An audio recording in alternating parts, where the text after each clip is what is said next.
23 tahun menikah, tidak punya anak, lalu sejak bulan Juli lalu suami mengakui perbuatannya sudah berpoligami.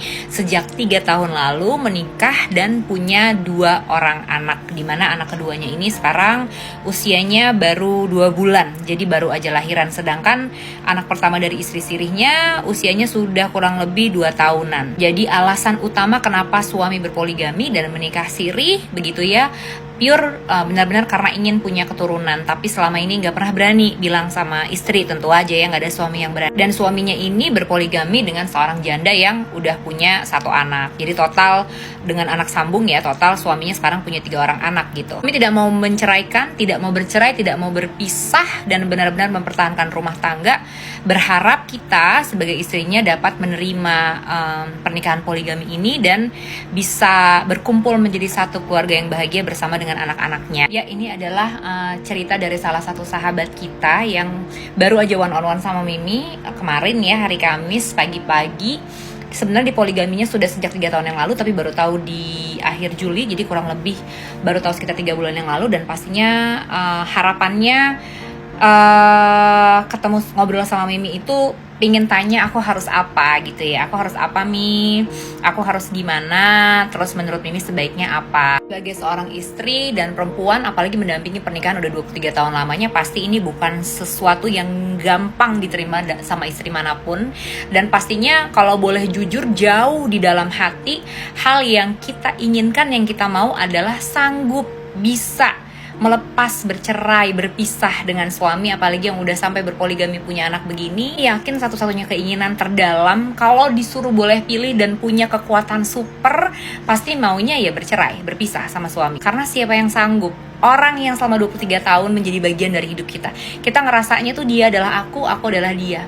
Dia adalah separuh jiwaku, aku adalah separuh jiwanya gitu loh. Ternyata kita harus ketahui dia ini berubah menjadi orang asing, seseorang yang mengkhianati kita, yang menyakiti kita, yang bahkan udah berbagi kehidupan dengan orang lain sampai memiliki darah daging.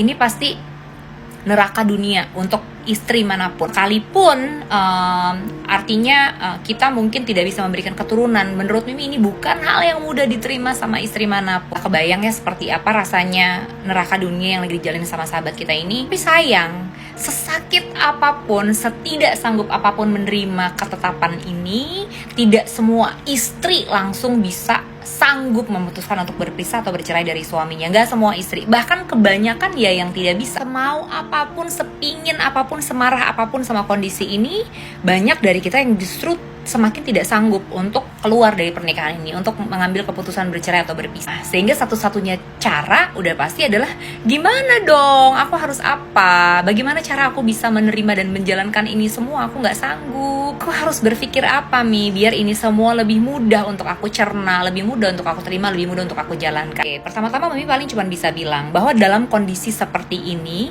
kalau kita langsung berharap mau bisa bahagia, happy, pulih, rasanya memang gak mungkin. Mimi akan jadi orang yang sangat terheran-heran dan merasa tidak wajar kalau tiba-tiba teman-teman nih dengan kondisi kayak gini datang ke Mimi terus bilang, gue sih happy Mi, gue biasa aja tuh, gak ada masalah, gue ya gak apa-apa, gue gak kenapa-napa. Kalau teman-teman datengin Mimi dengan kondisi seperti ini, Mimi malah heran, malah bingung. Jadi saat teman-teman datengin Mimi terus kayak kebingungan dan menderita banget dengan rasa sakit, kegalauan, dan berdarah-darah yang lagi dirasain saat ini, Mimi cuma mau bilang, sekalipun itu sangat menyakitkan, ini semua normal. Hal yang lagi kamu rasain adalah normal. Fase yang memang harus dilewatin, fase yang memang pertama-tama akan kamu alamin dulu. Apalagi teman kita ini tadi cerita bahwa baru diketahuinya sejak bulan akhir Juli tahun lalu. Jadi kurang lebih mungkin baru sekitar 3 bulanan beliau mengetahui ini. 3 bulan mendapatkan sebuah ujian, bahkan ini bukan ujian jatuhnya. Kalau ujian itu akan berlalu. Kalau yang udah dialamin sama sahabat kita ini menjadi takdir. Takdir itu sesuatu yang mau gak mau, sesakit apapun harus diterima. Karena udah ada anak ya,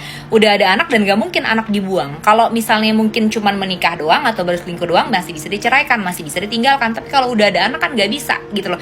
Ini akan jadi sesuatu yang selamanya harus bisa kita terima. Jadi instead of ujian, mungkin Mimi lebih akan menyebut ini sebagai takdir ya. Dan Mimi yakin, meskipun gak nyaman, tapi takdir itu gak ada yang buruk. Sehingga sangat wajar takdir yang amat sangat berat dan tidak nyaman untuk dijalankan ini di 3 bulan pertama akan menjadi fase-fase dimana kita kok galau terus, Mimi aku setiap hari nangis terus, aku setiap hari sedih terus, aku setiap hari masih marah-marah terus sama suami, Mimi aku setiap hari gak bisa tenang, aku menjalani kehidupan ini, Mimi bener-bener kayak aku bangun tidur aja tuh nafas aja gak sanggup. Yes, memang itu fasenya. Dan ini semua normal yang lagi dilewatin sama sahabat kita ini, atau kamu lagi mengalami ini misalnya, ini semua tuh fase yang sangat normal. Menurut Mimi dibutuhkan waktu. Mungkin ya, aku sih bukan Mimi sih bukan Tuhan ya, bukan lah ya, bukan juga kayak expert, tapi menurut Mimi senormalnya butuh waktu lebih dari 1 tahun rasanya, mungkin lebih dari 1,5 tahun untuk bisa sampai akhirnya ada di fase yang mulai pelan-pelan menerima ketetapan ini tuh ya. Jadi kalau masih 3 bulan, 4 bulan, 5 bulan, 6 bulan kalian semua masih berdarah-darah saat pertama kali tahu fakta atau ujian pernikahan ini, menurut Mimi ini fase yang sangat normal banget. Bahkan sampai titik yang ketika udah gak sanggup banget, tiba-tiba kebangun tengah malam pengen ngegaplok muka suami, juga menurut Mimi itu masih sangat wajar. Tiap hari bolak-balik masih nangis, masih ngamuk-ngamuk, gak mau ngelayanin suami di bulan-bulan pertama, menurut Mimi ini hal yang sangat wajar untuk dilewati. Kamu gak gila, kamu gak sakit, kamu gak error, enggak, sama sekali enggak. Kamu hanya lagi terluka, dan ini proses yang sangat normal. Terus Mi, aku harus apa? Apakah aku harus meninggalkan suami, ataukah aku harus bertahan? Ini semua pasti jawabannya adalah dari kesanggupan kita. Sanggup atau enggak kita meninggalkan suami? Kalau jawabannya belum sanggup, ya nggak apa-apa. Tidak bisa meninggalkan sebuah pernikahan atau bercerai dari suami yang sudah berpoligami, yang sudah berselingkuh, itu normal dan wajar dan nggak apa-apa banget. Bahkan menurut Mimi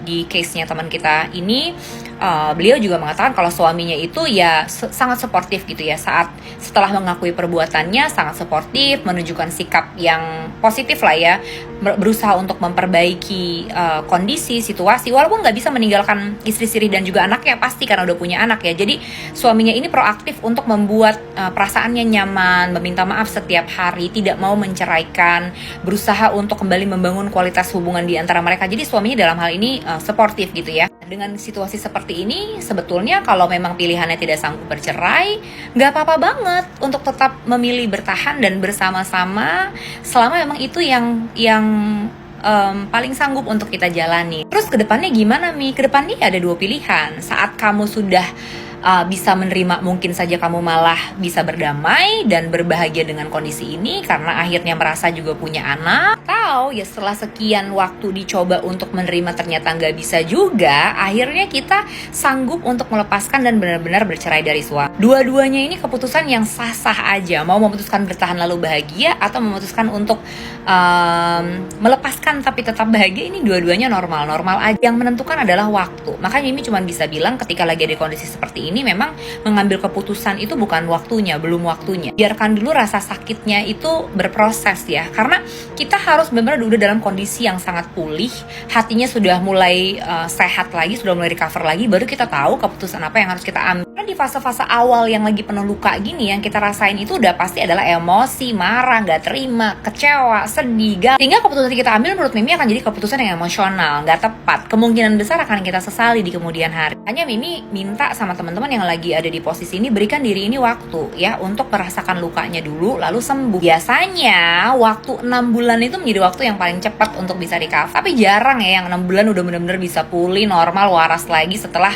dapat ujiannya kayak gini. Mungkin kita boleh nunggu memulihkan diri selama 1-2 tahun ke depan, baru mulai ngerasain lagi apa yang paling sanggup untuk bisa kita putuskan. Selama masa-masa menunggu kita benar-benar pulih itu, menurut Mimi hal yang paling tepat untuk dilakukan adalah dengan menyamankan diri kita, dengan menyembuhkan diri kita. Terus-terusan membuat skenario-skenario buruk tentang suami dan masa depan kita. Intinya di fase seperti ini, mikirin hal yang buruk-buruk itu hanya akan bikin kita jatuh ke jurang kegalauan yang semakin dalam. Sedangkan ini tuh udah jadi takdir yang kita nggak bisa rubah lagi. Karena memilih tetap berdarah-darah atau mau pelan-pelan mulai ikhlas menerima ini semua, itu hasil akhirnya sama. Hasil akhirnya adalah takdirnya nggak bisa dirubah. Effort yang dikeluarin sama loh, baik kita berdarah-darah maupun berusaha ikhlas menerima takdir ini, effort sama capeknya, sama lelahnya, tapi beda hasil. Kalau yang satu akan menghasilkan kita yang penuh dengan penderitaan, kalau yang satunya akan menghasilkan kita yang penuh dengan kelapangan. Kalau merubah hasil takdir, sepakat, udah nggak bisa karena udah ada anak. Makanya memang akhirnya mau nggak mau, kalau emang tujuan hidup kita pengen bahagia, kita harus mengambil pilihan yang pelan-pelan membuat kita lebih lapang. Sorry, ini diomongin gampang, prakteknya susah banget. Betul, makanya itu yang mau kita bahas. Cuman waktunya habis, gengs ya. Jadi kita akan masuk ke part kedua, dan buat teman-teman yang juga pengen ikutan sharing one-on-one bareng Mimi, silahkan cek link di bio untuk atur jadwal sama tim Mimi. Sekarang kita langsung lanjut ke part 2 ya.